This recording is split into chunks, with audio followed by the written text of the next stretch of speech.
بسم اللہ الرحمن الرحیم۔ السلام علیکم ڈیئر اسٹوڈنٹس، کیسے ہیں آپ؟ اس دعا کے ساتھ کہ اللہ آپ کے علم میں اضافہ کرے اور آپ سے دین کے کام لے، ہم اپنی آج کی ویڈیو کو سٹارٹ کرتے ہیں۔ آج کی ویڈیو کا ٹاپک ہے ہمارا روزہ اور اس کی فضیلت۔ دین اسلام کے مطابق صبح صادق سے لے کر غروب آفتاب تک کھانے پینے اور نفسانی خواہشات سے اپنے آپ کو اللہ تعالیٰ کی خاطر روکے رکھنا روزہ کہلاتا ہے۔ نفسانی خواہشات جو ہمارے نفس کی، ہماری اپنی خواہش ہے کہ اگر ہمیں جو ہے وہ راغب کرتی ہے کہ ہم کوئی برا کام کریں، ہم جھوٹ بولیں روزے میں، تو یہ جو ہمیں ہمارا نفس راغب کرتا ہے، یہ ہے ہماری نفسانی خواہشات۔ اللہ تعالیٰ نے مسلمانوں پر رمضان المبارک کے روزے اس لیے فرض فرمائے ہیں تاکہ ان میں تقوی اور پرہیزگاری پیدا ہو۔ تقوی اس کا کیا معنی ہے؟ اللہ کا خوف اور پرہیزگاری۔ اللہ تعالیٰ کا فرمان ہے، اے ایمان والو، تم پر روزے رکھنا فرض کیا گیا ہے جس طرح تم سے پہلے لوگوں پر فرض کیا گیا تھا تاکہ تم نافرمانی سے بچ سکو۔ سورۃ بقرہ کی آیت نمبر 183 میں یہ ریفرنس مینشن ہے۔ حضرت محمد رسول اللہ صلی اللہ علیہ وآلہ وسلم نے فرمایا، جس کسی نے رمضان کے روزے ایمان کے ساتھ ثواب کی نیت سے رکھے اور اس کے پچھلے گناہ معاف کر دیے جائیں گے۔ صحیح بخاری کی حدیث ہے۔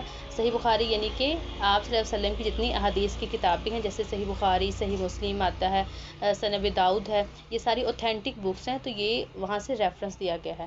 حضرت محمد رسول اللہ صلی اللہ علیہ وآلہ وسلم نے ارشاد فرمایا، روزہ گناہوں کے مقابلے میں ڈھال ہے۔ روزہ رکھنے کے لیے سحری کا وقت ختم ہونے سے پہلے جو کھانا کھایا جاتا ہے اسے سحری کہتے ہیں۔ سحری کا کھانا بہت برکت والا کھانا ہوتا ہے۔ حضرت محمد رسول اللہ صلی اللہ علیہ وآلہ وسلم نے فرمایا، سحری کھایا کرو کیونکہ سحری کے کھانے میں برکت ہے۔ روزہ غروب آفتاب کے بعد افطار کیا جاتا ہے۔ اس وقت جو کھانا کھایا جاتا ہے اسے افطاری کہتے ہیں۔ دوسروں کو سحری اور افطاری کرانے کا بہت ثواب ہے۔ روزے کے احکام و آداب۔ رمضان المبارک میں ہر ایسے عاقل، بالغ اور صحت مند مسلمانوں پر روزہ رکھنا فرض ہے جو مسافر نہ ہوں۔ عاقل کہتے ہیں سمجھدار، جو عقل رکھتا ہو، ٹھیک ہے۔ بالغ جو جوان ہے وہ ہے بالغ۔ جان بوجھ کر رمضان کا روزہ چھوڑ دینا بہت بڑا گناہ ہے۔ روزہ صرف بھوکا پیاسا رہنے کا نام نہیں ہے بلکہ روزہ رکھنے کے بعد اللہ کی فرما برداری والے اعمال بھی لازم ہیں۔ روزے کی حالت میں زبان کی حفاظت کرنا اور اسے گناہوں مثلاً جھوٹ اور غیبت سے بچانا اتنا ہی ضروری ہے جتنا روزہ رکھنا ضروری ہے۔ غیبت کیا ہے؟ کسی کی غیر موجودگی میں اس کی برائی کرنا، کسی دوسرے انسان کے ساتھ، یہ ہے غیبت۔ جو لوگ روزہ رکھنے کے بعد اللہ تعالیٰ کی نافرمانی نہیں چھوڑتے وہ صرف بھوکے پیاسے ہی رہتے ہیں، انہیں روزے کا اصل ثواب اور برکت حاصل نہیں ہوتی۔ رمضان المبارک صلح کا مہینہ ہے، اس میں جھگڑوں سے بچنے کا بھی خاص حکم دیا گیا ہے۔ رسول اللہ صلی اللہ علیہ وآلہ وسلم کا ارشاد ہے، اگر کوئی شخص تم سے لڑائی کرنا چاہے تو اس سے کہہ دو کہ میں روزے سے ہوں۔ رمضان المبارک کی فضیلت اور اعمال۔ اسلامی مہینوں میں سب سے زیادہ فضیلت والا مہینہ رمضان کا مہینہ ہے۔ اس مہینے میں جنت کے دروازے کھول دیے جاتے ہیں۔ اللہ تعالیٰ اس مہینے میں نیکیوں کے ثواب کو 70 گنا تک بڑھا دیتا ہے۔ رمضان میں عشاء کی نماز کے بعد تراویح بھی ادا کی جاتی ہے جس میں مکمل قرآن مجید کی تلاوت ہوتی ہے۔ رمضان المبارک میں صدقہ خیرات کرنے اور روزے داروں کو سحری اور افطاری کرانے کا بہت ثواب ہے۔ جو شخص کسی کو روزہ افطار کراتا ہے اسے روزے دار کے برابر ثواب عطا کیا جاتا ہے اور روزے دار کے ثواب میں کمی نہیں کی جاتی۔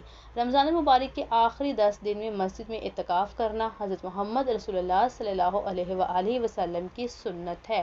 ان دنوں میں شب قدر بھی تلاش کرنی چاہیے۔ شب قدر رمضان المبارک کے آخری 10 دنوں کی طاق راتوں میں سے کوئی ایک رات ہوتی ہے۔ یہ بہت ہی خیر و برکت والی رات ہے۔ قرآن مجید میں اسے 1000 مہینوں سے بہتر رات قرار دیا گیا ہے۔ اللہ کا فرمان ہے، شب قدر 1000 مہینوں سے بہتر ہے۔ رمضان میں نبی کریم کے معمولات۔ نبی کریم صلی اللہ علیہ وآلہ وسلم رمضان کا چاند دیکھنے پر اللہ تعالیٰ سے برکت کی دعا مانگتے۔ رمضان المبارک کی راتوں میں قیام اللیل یعنی کہ تراویح اور تہجد کا خصوصی اہتمام فرماتے، سحری کا اہتمام فرماتے اور اپنی امت کو بھی اس کی تلقین فرماتے۔ رمضان المبارک میں آپ صلی اللہ علیہ وسلم کے خصوصی معمولات میں سے حضرت جبرائیل علیہ السلام کے ساتھ قرآن مجید کا دور اور آخری 10 دنوں کا اعتکاف ہے۔ حضرت محمد رسول اللہ صلی اللہ علیہ وسلم کی عادت مبارکہ تھی کہ صدقہ خیرات کثرت کے ساتھ کیا کرتے تھے، لیکن رمضان المبارک میں صدقہ خیرات کی مقدار باقی مہینوں کی نسبت اور زیادہ بڑھ جاتی۔ اس ماہ میں صدقہ خیرات میں اتنی کثرت ہو جاتی کہ ہوا کے تیز جھونکے بھی اس کا مقابلہ نہ کر سکتے۔ حضرت ابن عباس رضی اللہ تعالیٰ عنہ فرماتے ہیں کہ جب حضرت جبرائیل علیہ السلام آ جاتے تو آپ خاتم النبیین کی سخاوت کی برکات کا مقابلہ تیز ہوا نہ کر پاتی۔ اگین صحیح بخاری کی یہ حدیث ہے۔ میں یہاں سے ایک چھوٹی سی معلومات آپ کو یہ بھی دے دوں، دیکھیں جب کبھی بھی آپ نے کسی کو حدیث بتانی، جیسے ابھی ہم نے روزے کے متعلق بہت سی حدیث پڑھی ہیں، تو کبھی کسی کو ڈائریکٹ حدیث ایسے مت بتائیے گا کہ رسول اللہ کی یہ حدیث ہے۔ اگر آپ کو ورڈ بائی ورڈ حدیث یاد ہے، یعنی کہ لفظ با لفظ جیسے آپ صلی اللہ علیہ وسلم نے کہا اور جن الفاظ کا چناؤ آپ صلی اللہ علیہ وسلم نے کیا، اگر تو آپ اس طرح سے ایز اٹ از بتا سکتے ہیں تو پھر آپ حدیث بتائیں، ورنہ بیسٹ طریقہ کیا ہوتا ہے، آپ یہ جب کسی کو بتانا ہو آپ ایسے کہہ سکتے ہیں کہ آپ صلی اللہ علیہ وسلم کی حدیث کا مفہوم ہے، یعنی کہ سمجھنے والا سمجھ آتا ہے کہ آپ اس کو جو ہے وہ اپنے الفاظ میں بیان کریں، تو بیسٹ بھی ہوتا ہے۔ حدیث کو ہمیشہ اگر ایگزیکٹ ورڈ بائی ورڈ یاد ہے تو یوں کہیں کہ حدیث ہے، اگر نہیں یاد ورڈ بائی ورڈ لیکن آپ کو ایک معنی پتہ ہے کہ یہ بات کی گئی ہے تو پھر آپ کہیں گے کہ حدیث کا مفہوم ہے روزے کے، کیونکہ پھر ورنہ ایسا ہوگا کہ ہم رسول اللہ پہ جھوٹ باندھ رہے ہیں۔ روزے کے مقاصد اور فوائد۔ روزے کا بنیادی مقصد تقویٰ کا حصول ہے۔ روزہ انسان میں یہ احساس پیدا کرتا ہے کہ اس کا رب اسے دیکھ رہا ہے، اس احساس کا نام تقویٰ ہے۔ متقی شخص، یعنی کہ متقی شخص کہتے ہیں پرہیزگار کو، دوسروں کو تکلیف نہیں پہنچاتا، اپنے فرائض کو پوری تندہی سے ادا کرتا ہے، یعنی پوری ذمہ داری سے، پوری محنت سے، کام چوری اور بددیانتی نہیں کرتا، اس کا وجود پورے معاشرے کے لیے رحمت ہوتا ہے۔ رمضان المبارک کے پاکیزہ مہینے میں جب امیر، غریب، آقا، غلام، حاکم، محکوم مسلسل ایک ماہ تک روزے رکھتے ہیں تو ان میں برابری اور مساوات یعنی برابری کا احساس پیدا ہو جاتا ہے۔ ایک ہی وقت میں سحر اور ایک ہی وقت میں افطار، سحر یعنی کہ یہاں پہ سحری کو کہا گیا ہے، افطار سے معاشرے میں برابری کا جذبہ پیدا ہوتا ہے اور امیر اور غریب کا فرق مٹ جاتا ہے۔ روزہ دار جب سارا دن اللہ تعالیٰ کے لیے بھوکا پیاسا رہتا ہے تو افطاری کے وقت اسے سادہ چیز بھی انتہائی لذیذ محسوس ہوتی ہے، اسے سادگی اور قناعت کی صفات پیدا ہوتی ہیں۔ قناعت تھوڑے پہ یعنی کہ راضی ہو جانا، لالچ نہ کرنا، اس سے یہ احساس ہونے لگتا ہے کہ لذت حاصل کرنے کے لیے بہت مہنگے اور قیمتی کھانے کھانا ضروری نہیں ہے۔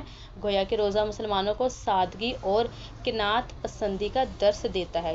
قناعت پسندی اگین تھوڑے پہ، معدے کا ہر وقت بھرا رہنا بہت سی بیماریوں کو جنم دیتا ہے۔ روزے میں جب انسان کا معدہ دن بھر خالی ہوتا ہے تو انسان کی بیماریوں سے محفوظ رہتا ہے، جسم میں قوت مدافعت پیدا ہوتی ہے، یعنی کہ بیماریوں کے خلاف جسم کا جو ہمارا دفاعی نظام ہے، امیونٹی سسٹم، انسانی جسم زہریلے اور گندے مواد سے پاک ہو جاتا ہے۔ معدے کا خاص وقت تک اور خاص حد تک خالی رہنا انسان کو بہت سی بیماریوں سے بچاتا ہے۔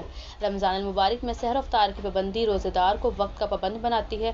سحری کا وقت ختم ہونے کے بعد آپ کچھ نہیں کھا اور پی سکتے، اسی طرح جب تک سورج غروب نہ ہو جائے کچھ بھی کھانا اور پینا منع ہے۔ اگر ایسا کیا جائے تو روزہ ٹوٹ جاتا ہے۔ وقت کے بارے میں یہ احتیاط ہماری زندگی میں نظم و ضبط پیدا کرتی ہے، یعنی ڈسپلن لے کر آتی ہے۔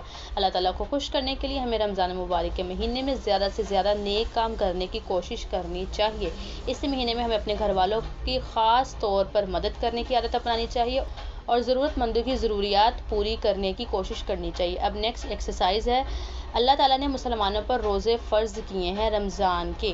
روزہ افطار کیا جاتا ہے اذان مغرب کے بعد۔ رمضان المبارک میں نیکی کے ثواب کو بڑھا دیا جاتا ہے 70 گنا۔ رمضان المبارک کے آخری عشرے کی طاق راتوں میں پائی جاتی ہے شب قدر۔ رمضان میں نماز عشاء کے فوراً بعد جو نماز پڑھی جاتی ہے اسے کہا جاتا ہے تراویح۔ اب ہمارے پاس ہے پہلا کوشچن ہے، روزہ کسے کہتے ہیں؟ فرسٹ پیج کے اوپر آپ نے آنا ہے اور فرسٹ پیج پہ یہی جو لائن ہے یہ یہاں سے لے کر یہ یہاں تک، یہ پورا آپ کے پاس یہ پوری لائن اور یہ اتنا، یہ یہاں تک اس کا آنسر ہے۔ نیکسٹ کوشچن ہے سحری سے کیا مراد ہے؟ یہ بھی آپ نے فرسٹ پیج پہ جانا ہے۔ یہ سیکنڈ کوشچن ہے سحری کسے کہتے ہیں؟ یہ سحری کا آنسر آ گیا۔ اب نیکسٹ کوشچن دیکھتے ہیں، شب قدر کی کوئی ایک فضیلت تحریر کریں۔ اس کا آپ نے آنسر پورا یہاں سے لینا ہے، ٹھیک ہے، یہ یہاں تک پورا جائے گا، پھر اللہ کا فرمان جس میں آپ نے لکھنا کہ شب قدر 1000 مہینوں سے بہتر ہے، اتنا آنسر اس کا بنا۔ نیکسٹ روزے کا بنیادی مقصد کیا ہے؟ اس کا آنسر آپ نے یہاں سے لینا ہے، پوری لائن یہ آپ کی جائے گی اور اس کے بعد میں یہاں تک، یہ اتنا اس کا جائے گا آنسر۔ نیکسٹ روزے کے کوئی سے 2 فوائد تحریر کریں۔ اسی میں روزے کے مقاصد والے میں ہمیں مل جائیں گے، روزے کے کوئی سے 2 فائدے ہم نے دیکھنے ہیں۔ پہلا یہ آ گیا روزہ مسلمانوں کو سادگی اور قناعت پسندی کا درس دیتا ہے، ٹھیک ہے۔ دوسرا ہمارے پاس آ جائے گا انسانوں کو بہت سی بیماریوں سے بچاتا ہے، جس میں قوت مدافعت پیدا کرتا ہے۔ آپ نے ان میں سے جو ہے وہ کوئی سا بھی 2 لے۔ لانگ کوشچن ہے، روزہ رکھنے کی اہمیت اور فضیلت پہ قرآن سنت کی روشنی میں نوٹ لکھیں۔ پیج نمبر 1 پہ جانا ہے آپ نے۔ پہلے کا جو لانگ کا آنسر ہے وہ آپ کا پورا یہ فرسٹ یہاں سے لے کے پورا پیج آپ کا یہاں تک آ جائے، یہاں تک، ٹھیک ہے جی، پورا پیج آپ کا اس کے اندر آئے گا آنسر، یہ پورا پیج یہ فرسٹ لانگ کا آنسر ہے۔ اب نیکسٹ کوشچن دیکھ، رمضان مبارک کے فضائل اور خاص اعمال پر نوٹ، یہ والا اس کے لانگ کا آنسر آ جائے گا یہاں سے لے کے یہاں تک۔ یہ دوسرا جو لانگ ہے پورا یہاں سے لے کر رمضان مبارک کے فضائل اور اعمال تو یہ پورا ہمارا یہاں تک جائے گا، ٹھیک ہے، کیونکہ اس میں شب قدر و سارا، تو یہ یہاں تک اس کی جو ہے آنسر بنے گا۔ تو جی اسٹوڈنٹ، یہ تھی آج کی ویڈیو، میں امید کرتی ہوں کہ آپ کو ویڈیو پسند آئی ہوگی۔ تو انشاءاللہ ملتے ہیں نیکسٹ ویڈیو میں، تب تک کے لیے آپ اپنا رکھنا ہے بہت سارا خیال۔ اللہ حافظ، فی امان اللہ۔